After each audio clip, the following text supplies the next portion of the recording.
Alors, nous sommes maintenant avec Justine Michaud, qui est logopède. Bonjour Justine. Bonjour. Alors, logopède, déjà, ça nous interpelle parce qu'en France, ça n'existe pas, enfin, ça doit exister. Mais alors, est-ce que tu peux nous expliquer en quoi consiste ton métier et l'équivalent français? L'équivalent français, c'est orthophoniste. Donc, ouais, j'accompagne des élèves en difficulté dans des classes d'enseignement ordinaire.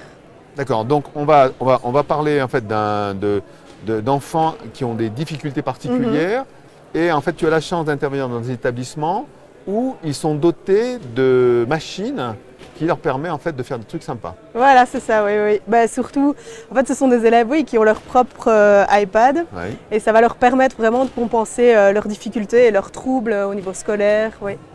Alors, les iPads sont achetés par les parents, c'est ça? Oui, après il y a un accompagnement, ils peuvent être accompagnés par des ASBL comme le CRET et puis ils peuvent avoir dans certaines circonstances des financements par la VIC, mais souvent c'est vrai que c'est eux qui financent leur propre matériel. C'est pas forcément, voilà, c'est pas forcément la collectivité ou la mairie, etc. C'est rare, ça dépend en fait des familles et de si on a eu de la chance. Ça dépend de la sévérité du trouble aussi, oui, oui. D'accord. Donc toi en fait chaque élève a un iPad ou... Ça dépend d'une école à l'autre et ça dépend d'un élève à l'autre et des besoins de l'élève, ouais, mais ça arrive régulièrement qu'il y en a qui sont équipés d'un iPad, oui. D'accord. Donc toi-même tu étais équipé d'un iPad et ça t'a donné envie de partager ton expérience avec ces élèves? Ah ouais, alors comment ça a commencé? Effectivement, ouais, il y a 10 ans, on m'a offert un iPad. Je me suis dit que c'était un chouette jouet, effectivement. Et puis j'ai suivi des formations. Je me suis rendu compte qu'il y avait beaucoup de possibilités au niveau des paramètres d'accessibilité. Et puis, ouais, j'ai eu la chance d'accompagner des élèves qui avaient un iPad pour leur scolarité. Et je me suis rendu compte que oui, ça permettait vraiment de révéler leur potentiel et de montrer de quoi ils étaient capables parce qu'en fait, ça les déleste de leurs difficultés, que ce soit la lecture, l'orthographe, les calculs. Vraiment, c'est un coup de pouce pour eux, oui. Alors, qu'on précise un peu quand tu interviens, c'est pendant des temps de classe où tu es seul avec eux ou il y a une enseignante avec eux? Est-ce que tu utilises tout le temps les machines iPad pendant l'heure ou les 3/4 d'heure qu'ils sont avec toi? Ça se passe comment en gros? Alors, soit j'interviens en classe et donc là je suis assise à côté de l'élève et je l'accompagne un peu comme les AESH chez vous. Et puis oui, il y a des moments où effectivement on sort de la classe quand ils ont des heures d'études ou un professeur absent. Et puis là, je peux les aider pour réviser, mais aussi vraiment au niveau technique pour maîtriser l'iPad quand ils rencontrent une difficulté ou quelque chose comme ça, oui. Donc on parle d'incapacité ou difficulté de quel ordre? C'est des 10? Oui, des troubles neurodéveloppementaux, oui, plutôt. D'accord. Souvent c'est ça, oui. Okay. Donc on va parler un peu du concret, de quel type d'application tu utilises sur l'iPad qui effectivement remet en cause un petit peu l'enseignement traditionnel qu'ils peuvent avoir. Donc pour préciser, l'élève il a tout le temps son iPad avec lui, hein. C'est son cartable numérique. Et la principale application qu'ils utilisent, c'est une application d'annotation de PDF. Généralement oui, c'est Notability, mais il en existe d'autres comme GoodNotes par exemple. D'accord. Oui, ça va remplacer leur classeur, leur plumier dans une seule application. D'accord, mais c'est pas hyper interactif ça, si c'est bon faire des... On peut faire d'autres choses avec un iPad? Ah oui, bien sûr, oui. Après, il y a des élèves qui révisent eux-mêmes. Il y a un élève, par exemple, qui utilise Quizlet. Donc, il fait ses petits questionnaires, ses petites flashcards lui-même. Et ce que je trouve magique, c'est que cet élève, il partage en plus ses listes avec les autres élèves de sa classe. Ouais. D'accord, avec des fonctions de partage qui sont natives dans l'iPad? Dans Quizlet, non, il partage le lien Quizlet parce que les autres élèves de sa classe n'ont pas forcément du matériel Apple, donc il peut partager avec une tablette Windows. Ah, donc quand tu parles d'iPad, en fait, ils ont des iPads, mais ils peuvent avoir d'autres types de devices, d'autres OS en fait. Ça dépend des écoles. Je vais dans une école, effectivement, où la majorité sont équipées de Windows, d'un environnement Windows, machine Windows. Mais ceux qui ont des plus grosses difficultés ou qui sont plus à l'aise utilisent plus facilement l'iPad, ouais. De toute façon, globalement, les parents choisissent ce qu'ils veulent. Parce que c'est eux qui payent, non? Ou alors on leur demande sur une liste au début de l'année qu'il faut qu'ils achètent tel type de matériel? Non. Non, en fait, là, l'école a pris le parti de proposer des machines. Ouais. Donc, ils sont obligés de prendre ces machines-là.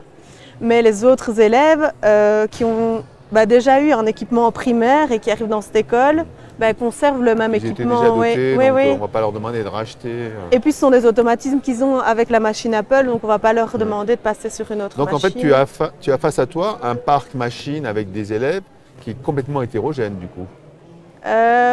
Oui. Ça peut arriver. Oui. Après, je vais aussi dans des écoles où il n'y a pas de projet one-to-one, où personne n'a de machine, à part les élèves à besoins spécifiques qui ont des aménagements raisonnables et qui ont droit à leur tablette. Ça arrive aussi. Et donc tous les autres sont sur feuille, mais les élèves à besoins spécifiques ont leur cartable numérique. Ouais. D'accord. Mais ça peut être aussi bien sur Mac que sur Windows, que dans la même classe. Ouais, ça arrive exceptionnellement. Oui. Mais en général, c'est assez homogène. Oui. D'accord. Donc l'iPad a l'air d'être un peu la solution préférée. Pour moi, oui, mais ça n'engage que moi, oui. Ok. Donc en dehors des Quizlet ou des PDF, tu pratiques le stop motion, ce que tu m'as dit. Oui. Hein, donc peux-tu nous expliquer ce que tu fais avec les élèves? Ça, c'est dans un autre cadre, oui, parce que je travaille dans une école spécialisée avec des élèves qui relèvent de l'enseignement de type 2, entre autres. Donc, c'est des élèves qui ont un retard mental modéré à sévère.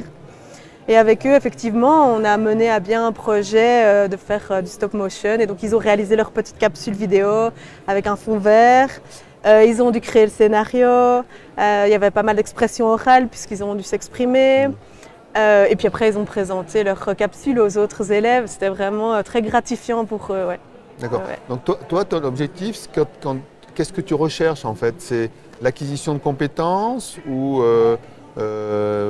passer au-delà de certaines difficultés liées à leur incapacité? C'est quoi exactement? J'avoue que mon objectif premier avec ce projet, j'avais vraiment envie qu'ils s'expriment oralement, correctement, qu'ils apprennent du vocabulaire aussi en contexte. Et puis l'avantage du numérique, c'est que s'ils se trompent ou s'ils s'expriment mal, ils peuvent recommencer et s'enregistrer à nouveau. Ouais.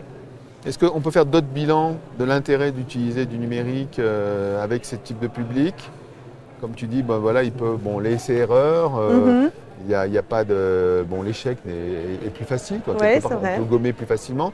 Qu'est-ce qu'il y a d'autre comme avantage que tu as rencontré? Moi, je trouve un gros atout, c'est la synthèse vocale. Le fait que les élèves qui ne savent pas lire, la tablette, la machine va lire pour eux.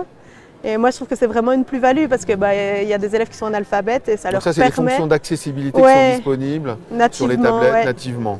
D'accord. Ouais. D'autres types d'accessibilité. Tu parlais d'accessibilité tout à l'heure. Donc grossir les textes, il y a quoi? Après, on peut encore aller plus loin parce qu'il y a des élèves qui sont en chaise roulante. Ouais. Et grâce à leur contacteur, ils peuvent utiliser l'iPad comme tout le monde en fait. D'accord. Interface l'iPad avec les contacteurs. Oui, parce qu'il y a possibilité d'utiliser la tablette avec ça. Il y a même possibilité d'ajouter une commande oculaire, donc juste avec les yeux, de pointer, de sélectionner des éléments. Les personnes aveugles peuvent utiliser VoiceOver pour se débrouiller, pour être autonomes dans leur vie de tous les jours. Ouais, je pense que c'est vraiment un outil très très riche. Et toi, tu gères toutes ces techniques?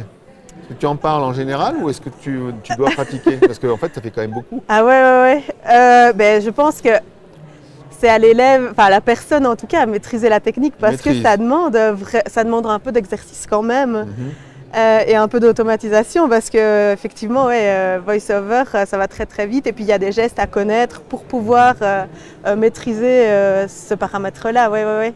D'accord. Ouais. Tu parlais d'un projet tout à l'heure de one-to-one. Est-ce que tu peux préciser? Parce que tout le monde ne connaît pas forcément. Ah oui. Donc en fait, oui, il y a des écoles qui ont décidé d'équiper tous leurs élèves d'une machine.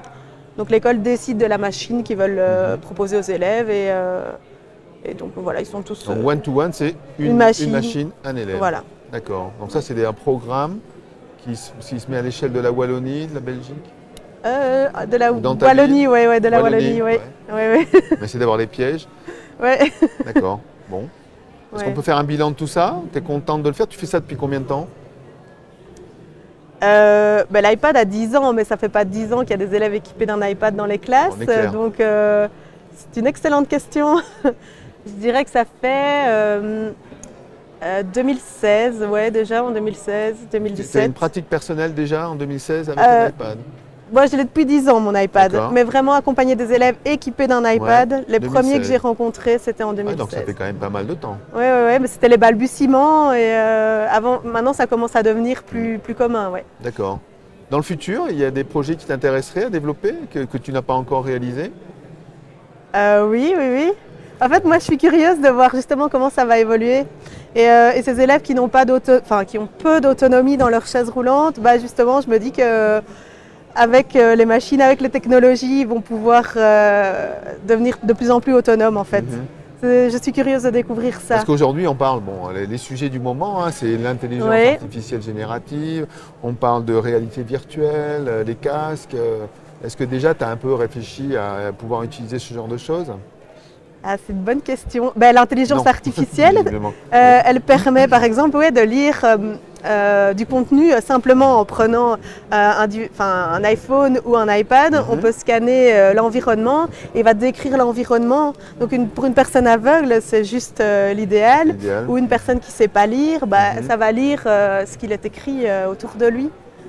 Donc pour moi, ouais, ça peut amener une plus-value. Ouais. Donc pour les élèves à incapacité particulière, l'IA pourrait être intéressante. Donc tu vas travailler dessus.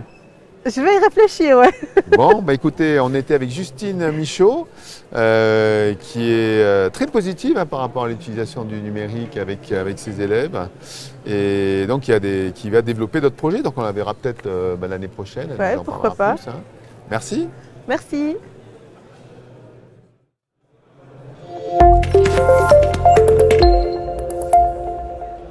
Ça va, on peut